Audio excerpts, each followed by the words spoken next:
안녕하세요. 저는 새 아이의 아빠이자 29년차 조울증 관리하고 있는 조우입니다. 오늘은 조울증과 우울증의 다른 점 5가지를 여러분께 공유해 드리기 원합니다. 여러분께서 조울증과 우울증에 대해선 이미 많은 것을 알고 계실 겁니다. 하지만 오늘 조울증과 우울증의 다른 점들을 다뤄보면서 조울러와 우울러들을 더 깊이 이해하고 조울러와 우울러에 맞는 회복 전략을 짜는데 도움을 얻는다면 좋겠습니다. 그럼 첫 번째로 조울증과 우울증의 다른 점은 처방받는 약입니다.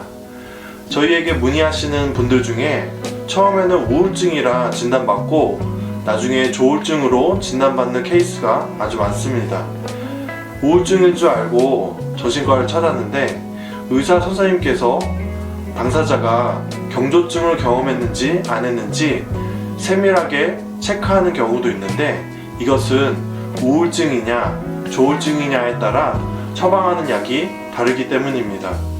단순 우울증일 경우 항우울제 약물을 복용하게 되고 조울증일 경우 기분 안정제 약물로 치료받게 됩니다.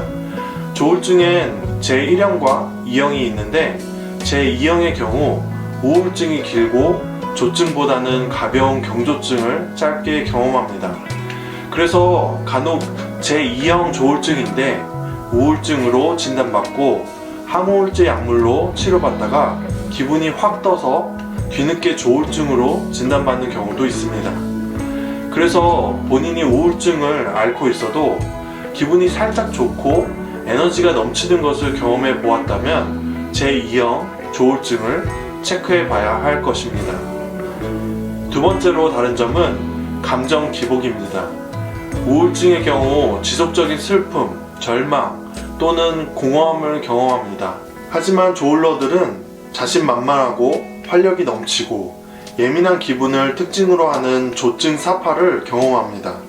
제가 한창 힘들 땐 1년에 6개월을 우울하게 나머지 6개월을 조증으로 보냈습니다. 많은 분들이 조울증 하면 짧은 시간에 감정 기복이 심한 병으로 생각을 하시는데 이런 경우는 극소수이고 대부분 조울러들은 한 가지의 감정 모드가 일정 기간 동안 지속됩니다. 세 번째로 다른 점은 심각도입니다. 조울증의 경우 치료가 되지 않은 시기가 길어져 급성기가 오게 되면 일상생활이 어려워져서 입원이 필요한 시기가 올 수 있습니다. 이 급성기 때엔 주변인들과 마찰이 생기고 사회에서 문제를 일으킬 수 있기 때문에 당사자를 보호하는 차원에서 입원이 필요할 수 있습니다. 저도 한창 예민할 때 가족들과 마찰이 생기고 말을 쉴 새 없이 해서 주위 사람들이 감당이 안 될 때가 있었습니다. 급성기 때엔 학교나 회사에서 나중에 돌아보면 후회가 될 실수들도 많이 저지를 수 있어서 잠깐 사회와 단절이 돼서 휴식기를 보내는 것이 필요할 수 있습니다. 네 번째로 다른 점은 가족력입니다. 조울증의 경우엔 가족력이 있는 반면 우울증은 유전과 강하게 연관되어 있지는 않습니다. 저도 친할머니의 동생이 조현러였고 어머니가 대학생 때 조울증을 앓았던 경험이 있으십니다. 저와 제 남동생이 둘 다 조울증이 있는 것을 보면 유전적인 취약성이 있습니다. 정확히 밝혀진 것은 아니지만 조울증 유전자가 우월적인 인자로 인식해서 유전을 시키는 것이라는 말도 있습니다. 결혼한 조울러가 아이가 태어나 조울증이면 어떻게 하냐고 물으시는 분들이 계신데 전 조울증이 이 세상에 태어나면 안 되는 병이라 생각하지 않습니다. 그리고 유전될 확률보다 유전되지 않을 확률이 크고 우리의 자녀 세대가 자라난 시기엔 조울증을 치료하는 약물이 지금보다 훨씬 효과가 좋을 수 있다고 생각하기에 전 큰 걱정을 안 해도 되신다고 말씀드립니다. 마지막으로 5번째로 다른 점은 에너지의 차이입니다. 조울증은 과도한 에너지가 뇌에 몰려서 힘들다면 우울증은 낮은 에너지와 피로를 경험하게 됩니다.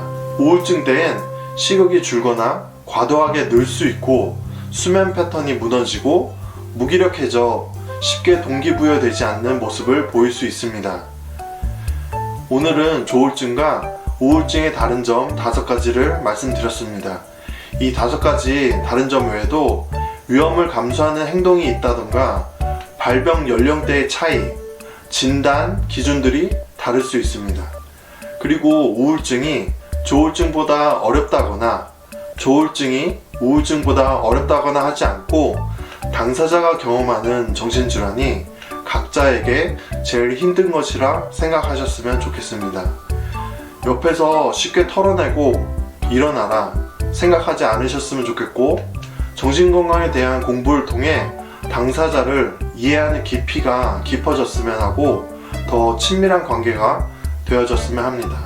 이 영상을 보시는 분께서 우울증과 조울증으로 고통 가운데 계시다면 여러분은 혼자가 아니라 말씀드리고 싶고, 여러분은 이 사회에 필요한 존재라 말씀드리고 싶습니다. 영상이 좋으셨다면 구독과 좋아요 부탁드리면서 지금까지 여러분의 동료 지원 크리에이터 조우였습니다.